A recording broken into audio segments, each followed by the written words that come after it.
For years, strangers on the internet have argued with each other about why Girlboss movies keep flopping. One side says sexism, other side says bad writing. Nobody can prove it, because the movies were always kind of both at once. Then Supergirl gave the critics everything they asked for, and somehow made it worse. But hold on, what did the critics actually want? Well, for about 10 years, the complaint was always the same. The female hero simply shows up already perfect. She's the best fighter in the room the second she walks in. She never loses or doubts herself, never even gets her hair messed up, which in Girlboss terms is like the most important thing there is. People had a name for it, the Mary Sue.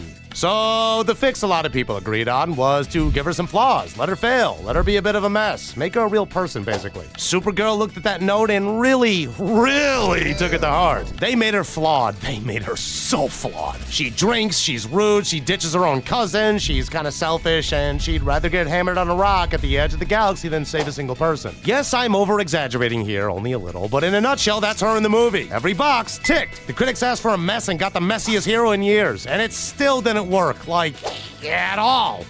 Wait, what? If too perfect was really the problem, then cranking her all the way to absolute disaster Amy Schumer should have fixed it. It's like your crush telling you she just hasn't found the right person to be in love with yet, and you're standing right there. Wait, no, other comparison. It's basically your crush saying she's starving while there's a perfectly good 2-day-old half-eaten hot dog lying on the pavement right next to her that she just doesn't want. So that means the flaws were never the cure, and if that isn't, what actually is? Well, that all comes down to a question that I made up inside my jelly meat that I think holds, and I'll reveal more about that later, but first we need to talk about the idea behind those flaws. So what's a flaw actually for? In a story, a flaw is a problem. A real one. It gets in the hero's way, it makes them mess up and cost them something they actually wanted. Then they have to live and deal with it and slowly turn into someone who wouldn't make that mistake again. To put that into a comparison you will actually understand, your flaw is you can't talk to your crush without your voice crackling like you're 12 again. The story is you working up the nerve. You probably still bottle it, but you tried, you grew a bit, and somewhere your mom is proud of you. Maybe, hopefully. I don't know. I'm not your mom or your dad. Thank God. Now watch Supergirl fumble this so badly, and it actually became kind of impressive. And it's not even this film that shows her like a complete freaking mess for the first time. We actually met this version of Kara once before, right at the end of the Superman movie. She turns up to collect her dog, and she can barely stand, hungover, wobbling around like a newborn giraffe. And as she's leaving, she calls the most wholesome man alive a bitch and goes on her merry way. Now, honestly, as a first impression, it kind of slaps. It made me laugh and think, oh, nice, this one's gonna be different. This one's got an edge. Then the action movie starts, and you slowly realize that freaking shit show was the whole character. They kept the look of a flaw and removed the function behind it. She drinks, she's rude, she runs off from being a hero, and the movie just waits around, patient as a golden retriever puppy for her to feel like coming back. And the cost of all that mess? For example, nothing. So you've got a character with a drinking problem, a bad attitude, and the emotional availability of a vending machine, and not one of those things ever gets in her way? A flaw that costs her nothing is just, whatever you want to call it. I call it bullshit. Something slapped on the front so she reads as edgy. The same way you'd stick a skull decal on a Toyota Yaris and call it a muscle car. Or a beware of the dog sign for a freaking chihuahua. Now go back and look at the perfect version. The Mary Sue everybody hated. What was her deal? She had traits too. Kinda, sorta, not really, but fine. Brave, brilliant, good at everything, never once beaten, all slapped on the front so she reads as strong, and none of it cost her a thing. You see it yet? Perfect Kara and messy Kara are the exact same character. One's metaphorically covered in gold stars, and the other's, well, covered in cigarette burns. And if that was the only thing wrong with the movie, we'd probably be fine. It is not the only thing wrong with this movie, however. Problem 2 is her powers. Wow, we never saw that coming. Logic Logan having bad takes on superpowers again. Hell yes. This one is right in the plot. Writing someone who can catch a missile with one hand and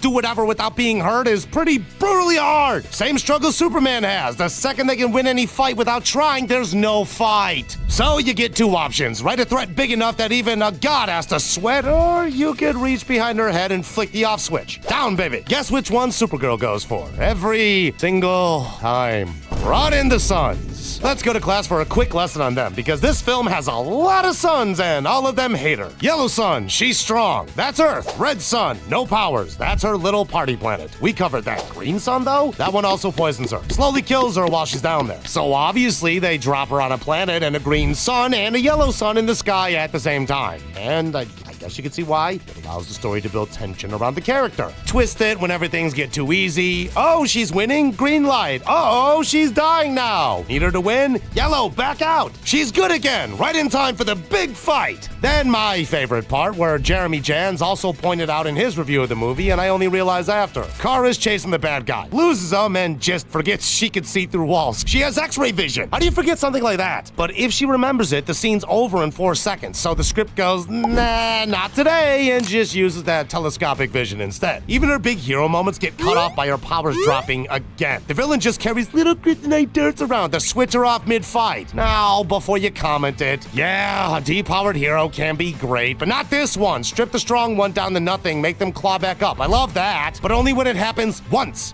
because then it still costs something, and the entire movie is about overcoming that. Here, every 20 minutes costs her nothing, fixed by the sky. And that's the question I told you I'd come back to. What do I think is the solution to the quote-unquote girl boss problem? Well, my question would be, does she ever actually earn anything, or does the movie just hand it to her? And in this case, she earns nothing. Nothing! Not the win, not the comeback, the sky does it for her every single time. Which is the real tragedy, because buried under all these suns, there's a good story, kinda. A girl who ran away from being a hero, having to become one for real, and a story that only, works if she has to fight her way there. Which is the one thing this film refuses to let her do, even though there really was something good in there. So, let's see what we had or could have had. Okay, deep breath and hear me out for just a little. Kara's backstory, you said? Aw, she didn't grow up safe on a farm in Kansas like Clarky Poo. She grew up on a broken off chunk of Krypton that survived the explosion, and then slowly watched every single person on it die of radiation. Her whole world poisoned in front of her, while she could do nothing about it. So of course she's a wreck. Of course she runs to the edge of the galaxy to drink under a red sun. She's hiding. That's all the partying ever was. And that is a real wound. It's the makings of a beautiful art. The girl who watched everything die, running from being a hero, slowly working out so she can be one anyway. That's a good no, it's a great movie. Kinda. And then they hand her the perfect way to earn it and fumble it on the 1-yard line. She teams up with a little girl called Ruthie, whose family got slaughtered by a warlord named Krem. Ruthie wants him dead. Full revenge quest. Check. And that is the perfect test for Kara, because the whole question of the story is sitting right there. Does killing him actually fix anything? Yes, it does. Does becoming the monster make the pain go away? Yes, it can. The comic this is based on knew the answer cold. In the book, they track Krem down and Ruthie just bops him on the head with her walking stick and walks away. Leaves him alive, because the entire point was that revenge is empty. And choosing not to kill him is the bravest thing she ever does. That growing up is her entire story. So what does the movie do? Kara gives Ruthie the big speech. Oh yes, hello, superhero monologue. Don't do it. Don't kill him. Let your life be your revenge. All of that. Beautiful. And then Kara turns around and stabs him herself.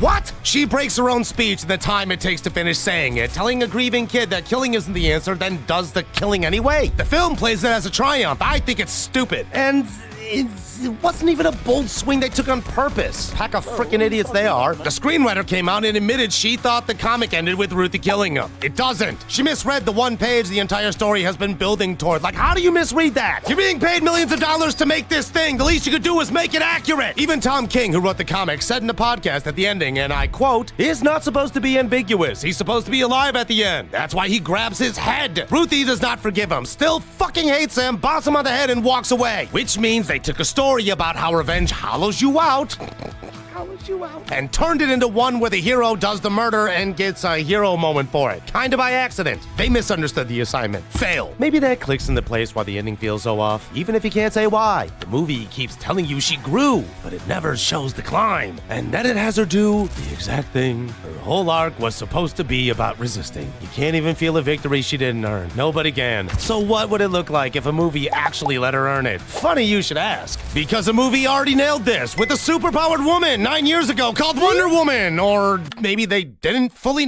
I don't know. Well, let's go over it and come to conclusions in the comments, because I know this take is going to be arguable. So first, why can we even compare them? Well, basically the same character, a woman so strong she can walk straight through a wall of machine gun fire and flip a tank across a field. Exactly the type of Supergirl movie swore blind was impossible to write without dimming the lights every 10 minutes. Wonder Woman goes and does two things Supergirl couldn't. It keeps her at full power the whole way through, and it makes her earn every inch of who she becomes. Let's talk about that power first, because because that's the part Supergirl kept changing around. Diana never gets switched off. Oh, so you're saying she's always turned on.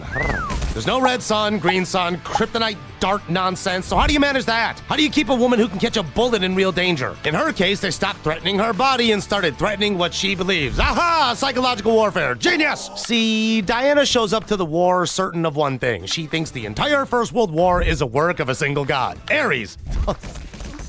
Her plan is to find him, kill him, and every soldier on Earth instantly drops their rifle and remembers they're a good person. Yes, that's her whole understanding of evil, right there. And that's a real flaw. A really big one. Not a sticker slapped on the front like Supergirl's, because it's a belief. And a belief can be tested and shattered, and it can cost her everything when it goes. Just watch. She tracks down a man she's sure is Ares, a general called Ludendorff. She fights her way to him, and she kills him in some massive moment. After that, she just stands there, dead certain the war's about to stop. And it doesn't. Ludendorff drops, and every soldier around here carries right on killing each other. The war belonged to the people. Ordinary, frightened, furious people doing what people do. No god was ever pulling the strings. The single belief she built her whole self around just breaks in her hands. She's still standing, still strong as ever, and she has never been more lost. That is the flaw that cost her something, and nobody had to touch a stupid sun to get her there. Still, the real Ares finally shows himself, and he picks the worst possible moment to do it, because during the fight, Steve, the man Diana loves, climbs into a plane packed with poison gas, flown it up into the clouds, and blows himself up to save everyone on the ground. Diana's watching the smoke. She is completely destroyed and hollowed out. Ares then presents a nearby woman, Dr. Poison, great name, the chemist who cooked up the gas that just killed thousands, and orders Wonder Woman to kill her. Destroy her, Diana! You know she deserves it! They all do! Do it! Notice the parallel? Almost the exact same choice Kara gets handed. The person behind all the pain standing right in front of her. Revenge sat there on a plate. Every reason in the world to take it. And Diana doesn't. She looks at the terrified woman and thinks about Steve, and she decides people are worth saving, even when they don't deserve it. She lets her live, and then, only then, she turns and finishes Ares. That is how she became the real Wonder Woman. She was always strong. Remember, that was never in question. What turns her into a hero is that choosing mercy while every single thing inside her is screaming at her to kill, and then holding on to that choice when dropping it would be so much easier. Kara gives this big speech about mercy, then wanders over and does the murder anyway. Diana earns the mercy, and keeps it. They had the same power level, probably the same test, but one of them grew into something, the other just didn't. Again, it has absolutely nothing to do with her being a woman. Diana standing right there is living proof. It was always only about whether somebody actually bothered to do the writing. So, Supergirl flopped, because it never let her earn a single thing. Perfect doesn't make a hero. Messy doesn't make a hero. Wanting something and fighting through hell to get it, that makes a hero. Do that and it stops mattering whether she's a saint or a disaster. And if you're looking for the exact balance between either ruining or making a superpower work, click on this video next.